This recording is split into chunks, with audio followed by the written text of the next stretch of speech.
ముఖ్యమంత్రి రేవంత్ రెడ్డి ఢిల్లీలో బిజీగా గడుపుతున్నారు. ఇవాళ రెండో రోజు పార్టీ పెద్దలతో సమావేశమయ్యే అవకాశం కనిపిస్తోంది. సీఎం రేవంత్ రెడ్డితో పాటు మంత్రులు ఉత్తమ్, రాజనరసింహ కూడా ఢిల్లీలోనే ఉన్నారు. ప్రధానంగా కులగణనపై రాష్ట్రంలో సభ నిర్వహించే యోచనలో ఉంది తెలంగాణ ప్రభుత్వం. అయితే పార్టీ హైకమాండ్ అనుమతి రాగానే భారీ బహిరంగ సభ నిర్వహించే అవకాశం కనిపిస్తోంది. ఇక నిన్న కులగణనపై సిడబ్ల్యూసీలో చర్చించిన కాంగ్రెస్ పార్టీ అగ్రనేత రాహుల్ గాంధీ ఒత్తిడి వల్లే జనగణనలో కులగణన అంటోంది.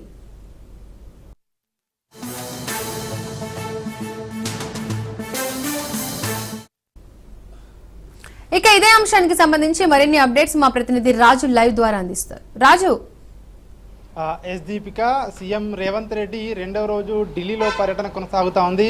నిన్న సిడబ్ల్యూసీ సమావేశంలో పాల్గొనేందుకు ఢిల్లీ వెళ్ళిన సీఎం రేవంత్ రెడ్డి ఈరోజు కూడా ఢిల్లీలో ఆయన ప్రస్తుతం ఢిల్లీలోనే ఉన్నారు. ఈరోజు పార్టీ పెద్దలను కలిసే అవకాశం కనిపిస్తూ ఉంది. ముఖ్యంగా పార్టీకి సంబంధించినటువంటి కీలక నేతలను కలవబోతున్నారు అని చెప్పి తెలుస్తా ఉంది. నిన్న సిడబ్ల్యూసీ సమావేశంలో పాల్గొన్న సీఎం రేవంత్ రెడ్డి రాష్ట్రంలో జరిగినటువంటి కుల గణన ఏదైతే ఉందో దీనికి సంబంధించి సిడబ్ల్యూసీలో కూడా చర్చించినట్టుగా కూడా తెలుస్తా ఉంది. తెలంగాణ దేశానికి రోల్ మోడల్గా నిలిచింది అనేది ఏదైతే ఉందో దాన్ని మరోసారి నిన్న సిడబ్ల్యూసీ సమావేశంలో చెప్పడం జరిగింది. అదేవిధంగా రాహుల్ గాంధీ కూడా పలుమార్లు ఇప్పటికే చెప్పడం జరిగింది. తెలంగాణలో జరిగిన కులగణను ఏదైతే ఉందో ఈ కులగణనను కేంద్ర ప్రభుత్వం దాన్ని రోల్ మోడల్గా తీసుకొని దేశవ్యాప్తంగా కూడా కులగణన నిర్వహించాలని గత కొంతకాలంగా కూడా డిమాండ్ చేస్తా వస్తా ఉన్నారు. ఇటీవల కేంద్ర ప్రభుత్వం కూడా క్యాబినెట్లో తీర్మానం చేయడం, దీన్ని వచ్చే సంవత్సరం జరిగే జనగణనలో కులగణన కలిపి నిర్వహిస్తామని చెప్పి కేంద్ర ప్రభుత్వం కూడా చెప్పడంతో కాంగ్రెస్ పార్టీ ఇది ఖచ్చితంగా రాహుల్ గాంధీకి క్రెడిట్ వెళ్తుందని చెప్పి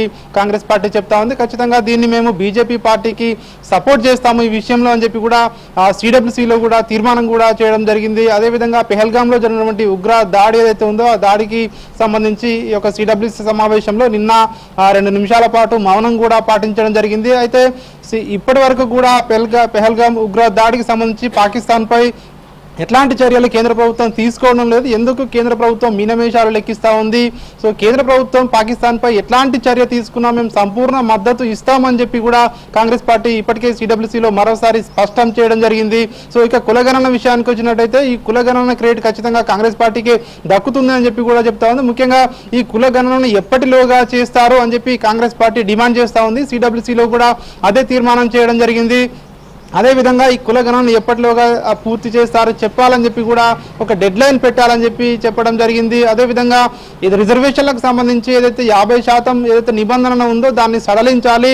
ఎందుకంటే ఎవరి వాటా ఎంత ఉందో రిజర్వేషన్ల ఆధారంగా రిజర్వేషన్లు పెంచుకునే అవకాశం రాష్ట్రాలకు ఇవ్వాలని చెప్పి కూడా సిడబ్ల్యూసీలో నిన్న చర్చకు వచ్చినట్టుగా కూడా తెలుస్తూ ఉంది. అదేవిధంగా తెలంగాణ ఇప్పటికే కులగణన పూర్తి చేసింది కాబట్టి తెలంగాణలో కాంగ్రెస్ ప్రభుత్వం కాంగ్రెస్ పార్టీ యొక్క భారీ బహిరంగ సభ నిర్వహించేందుకు ప్లాన్ చేస్తున్నట్టుగా కూడా తెలుస్తా ఉంది. ఎందుకంటే దేశవ్యాప్తంగా ఇప్పటికే ఏ రాష్ట్రం కూడా నిర్వహించని రీతిలో ఒక రోల్ మోడల్గా ముందుగానే కులగణన నిర్వహించినటువంటి తెలంగాణ రాష్ట్రం ఖచ్చితంగా దీన్ని ప్రజల్లోకి తీసుకెళ్లేందుకు ఒక భారీ బహిరంగ సభ నిర్వహించాలని చెప్పి కూడా ఇప్పటికే సిడబ్ల్యూసీలో కూడా ఒక చర్చకు వచ్చినట్టుగా కూడా తెలుస్తా ఉంది. దీనికి సంబంధించి ఈ రోజు పార్టీ పెద్దలను సీఎం రేవంత్ రెడ్డి కలవబోతా ఉన్నారు. ఇదే అంశంపై మరోసారి ప్రస్తావనకు వచ్చే అవకాశం కనిపిస్తా ఉంది. ఈ రోజు మధ్యాహ్నం వరకు కూడా సీఎం రేవంత్ రెడ్డి ఢిల్లీలోనే ఉండబోతా ఉన్నారు. మధ్యాహ్నం వరకు అందుబాటులో వీలైనంత ఎక్కువ మందిని పార్టీ నేతలను కలవబోతా ఉన్నారు. దీనికి సంబంధించి ఏదైతే సభ కోసము అనుమతి రాగానే రాష్ట్రంలో సభ నిర్వహించేందుకు భారీ బహిరంగ సభ నిర్వహించేందుకు కాంగ్రెస్ పార్టీ సమాయత్తం కాబోతున్నట్టుగా కూడా తెలుస్తా ఉంది. మధ్యాహ్నం తర్వాత సీఎం రేవంత్ రెడ్డి హైదరాబాద్కు తిరిగి బయలుదేరి రాబోతా ఉన్నారు. దీపిక, రాజు, అదే మంత్రివర్గ విస్తరణపై పార్టీ హైకమాండ్ తో ఏమైనా చర్చించే అవకాశం ఉందా? మంత్రివర్గ విస్తరణకు సంబంధించి కూడా దీనికి అధిష్టాన పెద్దలతో చర్చకు వచ్చే అవకాశం ఉన్నట్టుగా కూడా తెలుస్తా ఉంది. అయితే దీనికి సంబంధించి ఎక్కడా కూడా ఒక క్లారిటీ అయితే లేదు ఖచ్చితంగా. ఎందుకంటే అధిష్టాన పెద్దలను ప్రత్యేకంగా సీఎం రేవంత్ రెడ్డి కలవబోతా ఉన్నారు కాబట్టి రాష్ట్రంలో ఉన్నటువంటి తాజా రాజకీయ పరిస్థితులు ఏ విధంగా ఉన్నాయి, కాంగ్రెస్ పార్టీ ఇచ్చినటువంటి 6 గ్యారంటీల అమలు ఏ విధంగా రాష్ట్రంలో అమలవుతా ఉంది, అదేవిధంగా ఇతర పథకాలు ఏ విధంగా ఉన్నాయి, రాష్ట్రంలో ఉన్నటువంటి ఇతర రాజకీయ పార్టీలు కావచ్చు కాంగ్రెస్ పార్టీ గ్రాఫ్ ఏ విధంగా ఉంది అనే దానిపై కూడా అధిష్టానం చర్చకు వచ్చినట్టుగా కూడా తెలుస్తా ఉంది. ఈ రోజు అధిష్టాన పెద్దలను కూడా కలవబోతా ఉన్నారు కాబట్టి ఖచ్చితంగా ఈ మంత్రివర్గ విస్తరణకు సంబంధించి కూడా చర్చకు వచ్చే అవకాశం మనకు కనిపిస్తా ఉంది. ఎందుకంటే ఇప్పటికే ఏడాదిన్నర అవుతా ఉంది కాంగ్రెస్ పార్టీ ప్రభుత్వం తెలంగాణలో అధికారంలోకి వచ్చి, అయినప్పటికీ కూడా ఇంకా 6 మంత్రి పదవులు అదేవిధంగా ఖాళీగా ఉన్నాయి. కాబట్టి అయితే దీనికి సంబంధించి పలుమార్లు ఇప్పటికే అధిష్టానంతో సీఎం రేవంత్ రెడ్డి చర్చలు జరిపారు. చాలాసార్లు ఆయన ఢిల్లీకి వెళ్ళి చర్చలు జరిపారు. అయినప్పటికీ కూడా సామాజిక సమీకరణాలు, సీనియారిటీ, అదేవిధంగా మంత్రి పదవుల కోసం పోటీ పడేవారు ఎక్కువ కావడంతో పార్టీలో ఇప్పటికీ అంటే ఇప్పటికిప్పుడు మంత్రివర్గ విస్తరణ చేస్తే చాలా వరకు కూడా ఇది గొడవలకు జరిగే ఆస్కారం ఉంటుంది. చాలా మంది సీనియర్ నేతలు కావచ్చు, మంత్రి పదవి ఆశిస్తున్న వారు కావచ్చు, వాళ్ళందరి దగ్గర నుంచి కూడా ఒక నిరాశ నిస్పృహలు ఎదురవుతాయి. రాబోయే స్థానిక సంస్థల ఎన్నికల్లో వీటి ప్రభావం ఉంటుందని చెప్పి భావిస్తూ ఉన్నారు. సో ఏం చేయబోతా ఉన్నారు? స్థానిక సంస్థల వరకు కూడా మరి మంత్రివర్గ విస్తరణను అప్పటి వరకు ఆపుతారా, తర్వాత చేస్తారా, లేదంటే స్థానిక సంస్థల ఎన్నికల లోపే ఈ యొక్క మంత్రివర్గ విస్తరణ ఉంటుందా అని చర్చలు అయితే జరుగుతూ ఉన్నాయి. ఇంకొకటి ఏంటంటే జూన్ 2వ తేదీ తెలంగాణ అవతరణ దినోత్సవం కూడా ఉంది. కాబట్టి సో జూన్ 2వ తేదీని ఒక డెడ్ లైన్గా తీసుకొని సో అప్పట్లోగా తెలంగాణ మంత్రివర్గ విస్తరణ చేస్తారు అని చెప్పేసి ఒకవైపు రాజకీయ విశ్లేషకులు అయితే చెప్తున్న పరిస్థితి కనిపిస్తూ ఉంది. మరి సీఎం రేవంత్ రెడ్డి అధిష్టానం దృష్టికి కూడా మంత్రివర్గ విస్తరణకు సంబంధించి ఆయన తీసుకువచ్చే అవకాశం కనిపిస్తూ ఉంది. ఈ అంశాన్ని మరి అధిష్టానం సో ఏ విధంగా ఇప్పటికే మంత్రివర్గ విస్తరణ చేస్తారా, లేదంటే మరికొన్ని రోజులు ఇట్లే వేచి చూసే ధోరణిలో అధిష్టానం ఉంటుందా అనేది మాత్రం తెలియాల్సి ఉంటుంది. ఎందుకంటే రాష్ట్రంలో కూడా కీలకమైనటువంటి శాఖలకు మంత్రులు లేరు. చాలా వరకు కూడా ఇటు మంత్రులు లేరు కాబట్టి చాలా వరకు పనులు కావచ్చు, అదేవిధంగా చాలా వరకు ఇటు విద్యాశాఖకు కావచ్చు, హోంమంత్రి ఇటు హోంశాఖకు కావచ్చు, ఇటు కార్మిక శాఖకు కావచ్చు, అదేవిధంగా ఇటు పురపాలక శాఖకు కావచ్చు, కీలకమైన శాఖలకు మంత్రులు లేకపోవడంతో చాలా వరకు రాష్ట్రంలో పాలన కూడా కుంటుపడుతుందని చెప్పేసి ఇప్పటికే ఇటు ప్రతిపక్షాలు కూడా విమర్శలు చేస్తూ ఉన్నాయి. కనీసం మంత్రివర్గ విస్తరణను కూడా చేసుకోలేకపోతా ఉంది కాంగ్రెస్ పార్టీ అని చెప్పి ఇప్పటికే విమర్శలు ఇటు బీజేపీ కావచ్చు, ఇటు బీఆర్ఎస్ పార్టీ కావచ్చు కాంగ్రెస్ పార్టీని విమర్శిస్తున్నాయి. సో మరి ఇవన్నిటి నేపథ్యంలో సో ఇప్పటికే సీఎం రేవంత్ రెడ్డి పలుమార్లు అధిష్టానం దృష్టికి తీసుకువెళ్లారు ఇదే అంశాన్ని. సో మరి ఈ రోజు తాజాగా కూడా మరోసారి అధిష్టానం పెద్దల వద్దకు సో రాష్ట్రంలో కులగణనకు సంబంధించి తెలంగాణ రోల్ మోడల్గా ఉండబోతా ఉంది. దీనికి సంబంధించి ఒక భారీ బహిరంగ సభకు అధిష్టాన పెద్దల నుంచి అనుమతులు తీసుకోవడం, అదేవిధంగా మంత్రివర్గ విస్తరణపై కూడా చర్చకు రాబోతా ఉన్నట్టుగా కూడా మనకు తెలుస్తూ ఉంది. రాజు, ఒకవేళ కులగణనపై సభ నిర్వహించేందుకు అధిష్టానం గనక అనుమతిస్తే కాంగ్రెస్ సభ ఎక్కడ నిర్వహించే అవకాశం ఉంది? పార్టీ వర్గాలు ఏం చెప్తున్నాయి? ఖచ్చితంగా ఇప్పటికే దీనికి సంబంధించి పార్టీ రాష్ట్ర కార్యాలయంలో ఇక్కడ రాష్ట్ర నేతల మధ్య కూడా ఒక చర్చ జరిగినట్టుగా కూడా తెలుస్తూ ఉంది. ఎందుకంటే కులగణన అనేది ఇప్పటికీ ఏ రాష్ట్రంలో కూడా నిర్వహించలేదు. 1931 తర్వాత స్వాతంత్రం కంటే ముందు నిర్వహించారు. బ్రిటిష్ హయాంలో స్వాతంత్రం వచ్చాక ఇదే మొదటిసారి ఎక్కడ కూడా స్వతంత్ర భారతదేశంలో కులగణన నిర్వహించలేదు. క్రెడిట్ ఖచ్చితంగా కాంగ్రెస్ పార్టీకి దక్కుతుంది. కాబట్టి దీన్ని ప్రజల్లోకి తీసుకెళ్లాలని చెప్పి కాంగ్రెస్ ప్రభుత్వం కావచ్చు, ఇటు పార్టీ కావచ్చు భావిస్తుంది. అయితే ఎక్కడ నిర్వహించాలి సభ అనే దానిపై అయితే ఇప్పటివరకు ఒక క్లారిటీ అయితే ఇటు పార్టీ పెద్దల్లో రాలేదు. ముఖ్యంగా ఇక్కడ ఆ గజ్వేల్ ప్రాంతంలో కావచ్చు, అదేవిధంగా లేదంటే సిద్దిపేట జిల్లాలో నిర్వహించే యోచనలో ఉన్నట్టుగా గతంలో అయితే వార్తలు వచ్చాయి. సో అది ఇంతవరకు అయితే పార్టీ నుంచి ఎట్లాంటి ప్రకటన అయితే రాలేదు. కాబట్టి సో ఎక్కడ నిర్వహించబోతున్నారనే దానికంటే మొదటగా పార్టీ అధిష్టానం నుంచి అనుమతి రాగానే సో ఈ సభ ఎక్కడ నిర్వహించాలనేది రాష్ట్ర నేతలు ఒక నిర్ణయానికి వచ్చే అవకాశం కనిపిస్తూ ఉంది. మొదటగా అధిష్టానం నుంచి అనుమతి రావడం, అదేవిధంగా ఇక్కడ రాష్ట్ర పార్టీలో కూడా చర్చించి ఎక్కడ నిర్వహించాలనే దానిపై ఒక నిర్ణయం అయితే తీసుకోనున్నారు. మొత్తానికైతే సీఎం రేవంత్ రెడ్డి 2వ రోజు పర్యటన ఈరోజు పార్టీ అగ్రనేతలను కలవబోతా ఉన్నారు. మధ్యాహ్నం వరకు రాహుల్ గాంధీని కావచ్చు, అదేవిధంగా ప్రియాంక గాంధీ కావచ్చు, అదేవిధంగా ఇటు కేసీ వేణుగోపాల్ కావచ్చు, వీలైతే సోనియా గాంధీని కూడా కలుస్తారని చెప్పేసి కూడా పార్టీ వర్గాల నుంచి మనకు సమాచారం అందుతా ఉంది. సో ఈ రోజు వాళ్ళని కలిసిన తర్వాత వాళ్ళు ఏం చెప్పబోతా ఉన్నారు సీఎం రేవంత్ రెడ్డికి? ప్రధానంగా మంత్రివర్గ విస్తరణపై అయితే ఇప్పటి వరకు కూడా పార్టీలో చర్చ జరుగుతూ ఉంది. ఎందుకంటే సంవత్సరంన్నర దాటిపోయింది. ఇప్పటికే మంత్రివర్గ విస్తరణపై కాంగ్రెస్ పార్టీ అలాగే నాంచుడు ధోరణితో ఇట్లే ముందుకు వెళ్తుందా, లేదంటే ఈ జూన్ 2వ తేదీలో పైన పూర్తి చేస్తుందా అనేది ఒకవైపు చర్చలు అయితే రాష్ట్ర వ్యాప్తంగా జరుగుతూ ఉన్నాయి. అదేవిధంగా సభపై అయితే ఒక క్లారిటీ అయితే రావాల్సి ఉంటుంది. Right Raju, thank you.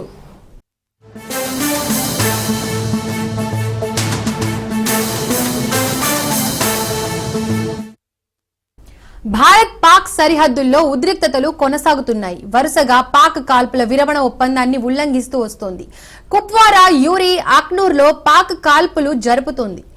భారత పోస్టులే లక్ష్యంగా పాక్ సైన్యం కాల్పులు జరుపుతోంది. పాక్ సైన్యం కాల్పులను భారత సైన్యం తిప్పికొడుతోంది.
యూరి అక్నూర్ లో పాక్ కాల్పులు, భారత సైనిక పోస్టులే లక్ష్యంగా పాక్ సైన్యం కాల్పులను తిప్పికొట్టిన భారత సైన్యం.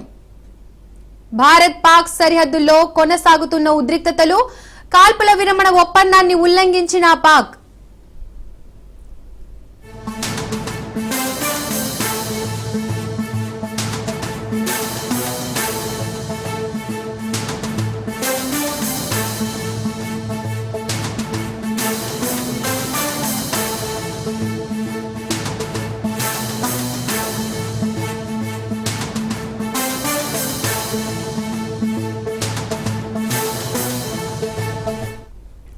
పహల్గాం ఘటన నేపథ్యంలో భారత్ పాకిస్తాన్ మధ్య ఉద్రిక్తతలు కొనసాగుతున్నాయి. ఉగ్ర దాడికి భారత్ ప్రతీకారం తీర్చుకోవాలని దేశ ప్రజలు డిమాండ్ చేస్తున్నారు. ఇలాంటి తరుణంలో కర్ణాటక మంత్రి బీజట్ జమీర్ అహ్మద్ ఖాన్ కీలక వ్యాఖ్యలు చేశారు. ఆత్మాహుతికి తనకు ఒక బాంబు ఇవ్వాలని, దానిని తీసుకొని పాక్ పై దాడి చేస్తాను అన్నారు. పాకిస్తాన్ ఎప్పటికీ భారత్ కు శత్రు దేశమే అన్న బీజట్ జమీర్ అహ్మద్ ఖాన్, మోదీ, అమిత్ షా అంగీకరిస్తే ఆ దేశంపై యుద్ధాన్ని ప్రారంభించేందుకు తాము సిద్ధమేనన్నారు. ನಾನು ಮುಂಚೆ ನಾನು ಹೇಳ್ತಾ ಇದ್ದೆ, ಭಾಳ ಸತಿ ಹೇಳ್ತೀನಿ ನಾನು, we are Indians, we are Hindustani. ನಮಗೂ ಪಾಕಿಸ್ತಾನಕ್ಕೆ ಸಂಬಂಧ ಇಲ್ಲ, ನಮಗೂ ಪಾಕಿಸ್ತಾನಿಗೆ ಯಾವ ಸಂಬಂಧನೂ ಇಲ್ಲ. ಯುದ್ಧ ಮಾಡಬೇಕಂದ್ರೆ ರೆಡಿ. ಅದಕ್ಕೆ ನನಗೆ ಆಸ್ ಎ ಮಂತ್ರಿಯಾಗಿ ನಾನು ಕಳಿಸ್ತಾರಂದ್ರೆ ಹೇಳಿ ನಾನು ಹೋಗಲು ಸಿದ್ಧ. ನಾನೇ ಹೋಗ್ತೀನಿ ಅಲ್ಲಿ ಯುದ್ಧ ಮಾಡಬೇಕು ದೇಶಕ್ಕೋಸ್ಕರ. ನಡೀರಿ ಹೋಗ್ಬಿಡುವ, ನಾನು ಹೋಗ್ತೀನಿ ರೀ. ಬೇಕಾದ್ರೆ ಸುಸೈಡ್ ಬ್ಯಾಗ್ ಹಾಕ್ತೀನಿ ನಾನು. ಓಪನ್ ನಾನು ಹೇಳ್ತಲ್ಲ, ಕೇಳಿಲಿ, ನಾನು ತಮಾಷೆಗೆ ನಾನು ಜೋಶಲ್ಲಿ ಹೇಳ್ತಾ ಇಲ್ಲ. ಈ ದೇಶಕ್ಕೋಸ್ಕರ ನನ್ನ ಗತಿ ಇದ್ರೆ ಸುಸೈಡ್ ಬ್ಯಾಂಕ್ ನರೇಂದ್ರ ಮೋದಿ ಅವರು ಅಮಿತ್ ಶಾ ಕೊಳ್ಳಿ, ಅಲ್ಲ ಮೇಲೆ ಆಣೆ, ದೇವ್ರ ಮೇಲೆ ಆಣೆ ಕಟ್ಕೊಂಡು ನಾನು ಪಾಕಿಸ್ತಾನ ಹೋಗ್ತೀನಿ. ನಾವು ನಾನು ಮುಂಚೆ ನಾನು ಹೇಳ್ತೀನಿ. భారత్ పాకిస్తాన్ మధ్య ఉద్రిక్తతలు పెరిగిన వేళ మన దేశ వైమానిక దళ యుద్ధ విమానాలు అత్యవసర పరిస్థితుల్లో టేక్ ఆఫ్, ల్యాండింగ్ కోసం సాధన చేస్తున్నాయి.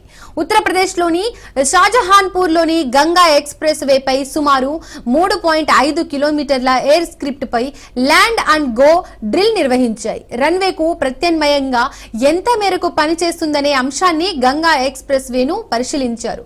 ఇది దేశ రక్షణ సంసిద్ధతలో ఒక ముఖ్యమైన మైలురాయని సూచిస్తోంది.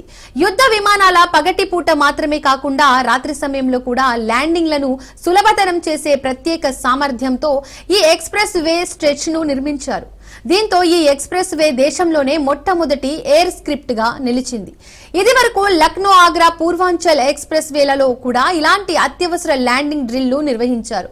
కానీ అవి పగటిపూట మాత్రమే పనిచేశారు. పగటిపూట సాధారణ వేళల్లో పరీక్షలు జరుగుతుండగా రాత్రి సమయంలో మాత్రం 7 నుండి 10 గంటల మధ్య నిర్వహిస్తారు. ట్రయల్స్ నిర్వహించిన వాటిలో Rafale SU-30, MKI, Mirage 2000, MiG-29, Jaguar C-130J, super హెర్క్యూస్లను, AN-32, Mi-17, V-5 హెలికాప్టర్లతో సహా అనేక రకాల IAF విమానాలు ఉన్నాయి.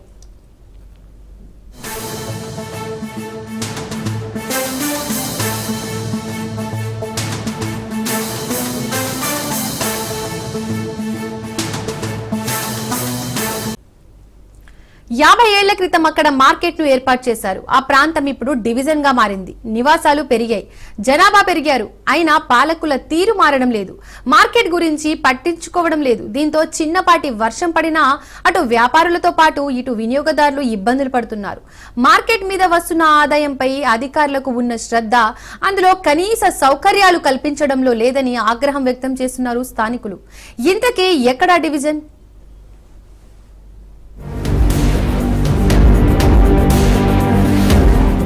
ప్రకాశం జిల్లా మార్కాపురంలోని కూరగాయల మార్కెట్ పరిస్థితి దారుణంగా తయారైంది. ఎప్పుడో 50 ఏళ్ల కిందట నిర్మించిన ఈ వెజిటేబుల్ మార్కెట్ ప్రస్తుతం శిథిలావస్థకు చేరింది. 1972లో అప్పటి ప్రభుత్వం 50 సెంట్ల స్థలంలో ఇక్కడ మార్కెట్ను ఏర్పాటు చేసింది. అది కూడా రేకుల షెడ్డు నిర్మాణం చేసింది. అయితే రేకుల నిర్మాణం జరిగింది కానీ కనీస సౌకర్యాలు మాత్రం కల్పించలేదు. ప్రస్తుతం ఇక్కడ వర్షం పడితే ఆ ప్రాంతమంతా చిన్నపాటి చెరువును తలపిస్తుంది. వ్యాపారులు, వినియోగదారులు కూడా తీవ్ర ఇబ్బందులు పడాల్సి వస్తుంది. వసతులు సరిగ్గా లేకపోవడంతో వ్యాపారులు కొంతమంది ఓపెన్ ప్లాట్ఫామ్ మీద కూరగాయలు పెట్టి అమ్ముకుంటుండగా మరికొంతమంది ఇరుకు సందులో పెట్టుకుని అమ్ముకోవాల్సిన దుస్థితి ఏర్పడింది. కనీసం ఇప్పటి వరకు ఇక్కడ మంచినీటి వసతి కూడా అధికారులు కల్పించలేకపోయారంటే పరిస్థితి ఏ విధంగా ఉందో మనం అర్థం చేసుకోవచ్చు. కనీసం ఇక్కడకు వచ్చే కొనుగోలుదారులు వాహనాలను పార్కింగ్ చేసుకునే వెసులుబాటు కూడా లేదు. దీంతో వాహనాలను ఎక్కడ పడితే అక్కడ పార్క్ చేయడంతో ట్రాఫిక్ సమస్య కూడా ఏర్పడుతున్న పరిస్థితి. కూరగాయల మార్కెట్ పరిస్థితి చాలా దారుణంగా ఉంది. 50 సంవత్సరాలు ఇక్కడ అప్పట్లో రేకుల షెడ్లతోటి నిర్మించి ఇప్పటికీ ఏ చిన్న వర్షం పడి తొలకరి జల్లులు కురిసినా గానీ పూర్తిగా అడుగు లోతులో నీళ్ళు వచ్చేటువంటి పరిస్థితి కనిపిస్తా ఉంది. మరుగుదొడ్లు చూసుకుంటే కనీసం కట్టించినా కూడా అవి కేవలం వినియోగంలో లేకుండా పోతా ఉన్నది.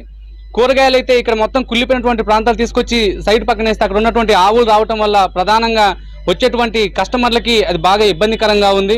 ప్రభుత్వం ఏ మాత్రం కూడా దీని మీద చర్యలు తీసుకోవట్లేదు. ఇక ఈ మార్కెట్ నుండి మున్సిపాలిటీకి ఏడాదికి 32 లక్షల వరకు ఆదాయం అందుతోంది. అయినా వసతులు కల్పించడంలో మాత్రం అధికారులు విఫలమవుతున్నారు. కుళ్ళిన కూరగాయలు పడేయడానికి స్థలం లేకపోవడంతో వ్యాపారులు వాటిని అక్కడే పడేస్తున్నారు. దీంతో మార్కెట్ ప్రాంతమంతా ముక్కులు పగిలిపోయేలా దుర్వాసన వస్తుంది. ఇక మరుగుదొడ్ల గురించి ఎంత తక్కువ మాట్లాడుకుంటే అంత మంచిది. మరోవైపు ఆవుల సంచారం కూడా వినియోగదారులను ఇబ్బందులకు గురి చేస్తుంది. ఆ ఇరుకు సందుల్లో మనుషులను నెట్టుకుంటూ ఆవులు తిరుగుతుంటే కొనుగోలుదారులు భయపడుతున్నారు. అప్పటి ముఖ్యమంత్రి రాజశేఖర్ రెడ్డి మార్కాపురం వచ్చినప్పుడు మార్కెట్ గురించి ఆయన దృష్టికి తీసుకెళ్లారు పాలకులు. దీంతో నూతనంగా మార్కెట్ కాంప్లెక్స్ నిర్మించేందుకు ఆయన 3 కోట్ల నిధులు విడుదల చేశారు. అయితే అధికారుల తప్పిదం వల్ల అది మార్కెట్ కాంప్లెక్స్ కు రాకుండా మార్కెట్ కమిటీకి వెళ్లాయి. దీంతో ఆ నిధులు వాడలేక చివరకు వెనక్కి వెళ్లిపోయిన పరిస్థితి. ఇక అప్పటి నుండి ఇప్పటి వరకు ఈ మార్కెట్ గురించి పట్టించుకున్న నాదుడే కరువయ్యాడు. కూరగాయల మార్కెట్ అభివృద్ధి కోసం గత ప్రభుత్వంలో రాజశేఖర రెడ్డి ప్రభుత్వంలో ఈ యొక్క కూరగాయల మార్కెట్ అభివృద్ధి కోసం 3 కోట్లు కేటాయించారు. వాన వస్తే వానలోనే ఈ యొక్క కూరగాయల మార్కెట్ నిర్వహించాల్సి వస్తుంది. అలాగే ఎక్కడి చెత్త అక్కడే పేరుకుపోయి దుర్గంధం వెళ్తుంది. ఈ యొక్క మార్కెట్ మీద అధికారులు నెలకు అద్దెలు వసూలు చేస్తున్నారు తప్ప అభివృద్ధి పట్టించుకోవడం లేదు. ఇప్పటికైనా ఈ యొక్క మున్సిపల్ అధికారులు ఈ యొక్క మార్కెట్ గురించి పట్టించుకొని మార్కెట్ అభివృద్ధి చేసి మార్కాపురం పట్టణానికి అందరికీ అందుబాటులో మార్కెట్ ఉండే విధంగా తీసుకురావాలని విజ్ఞప్తి చేస్తున్నాం. గత ప్రభుత్వ హయాంలో ప్రస్తుతం ఉన్న మార్కెట్ ను తొలగించి నూతనంగా కాంప్లెక్స్ నిర్మించాలని అనుకున్నారు. ఈ విధంగా ఏర్పాటు చేస్తే మున్సిపాలిటీకి కూడా ఆదాయం పెరుగుతుందని భావించారు. ఇక కూరగాయల మార్కెట్ ను తర్లుపాడు రోడ్డులోని ట్యాంకు ఆవరణలో నిర్మించాలనుకున్నారు. అక్కడ 30 సెంట్ల స్థలం కూడా కేటాయించారు. అయితే 2023లో వ్యాపారులకు మున్సిపల్ అధికారుల మధ్య సహజ కుదరక అది శంకుస్థాపనకే పరిమితమైంది. దీంతో ప్రస్తుత వెజిటేబుల్ మార్కెట్ లో కనీస వసతులు లేక ఆ కంపులో కూరగాయలు తాము కొనలేమని భావన ప్రజల నుండి వినిపిస్తుంది. దాంతో నూతన మార్కెట్ను ఏర్పాటు చేయండి మహాప్రభు అంటూ స్థానికులు విన్నవించుకుంటున్నారు.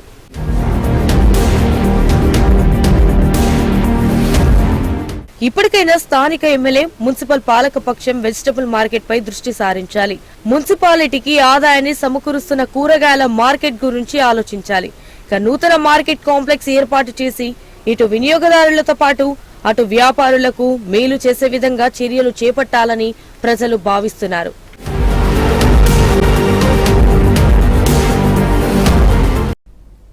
మరి కాసేపట్లో గుంటూరులో ఎడ్యుకేషన్ ఎక్స్పో ప్రారంభం కానుంది. స్థానిక వెంకటేశ్వర విజ్ఞాన మందిరం వేదికగా రాజ్ న్యూస్ ఎడ్యుకేషన్ ఎక్స్పో ప్రారంభమవుతుంది.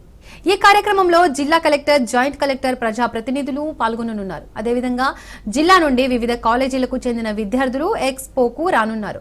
ఇక విద్యార్థులను ఉద్దేశించి ఆకేళ్ల రాఘవేంద్ర మోటివేషనల్ స్పీచ్ ఇవ్వనున్నారు. విద్యార్థులకు ఎలాంటి ఇబ్బందులు కలగకుండా ఏర్పాట్లు అన్నీ పూర్తయ్యాయి. ఇక ఈ ఎడ్యుకేషన్ ఎక్స్పోను ప్రతి విద్యార్థి సద్వినియోగం చేసుకోవాలంటోంది రాజ్ న్యూస్.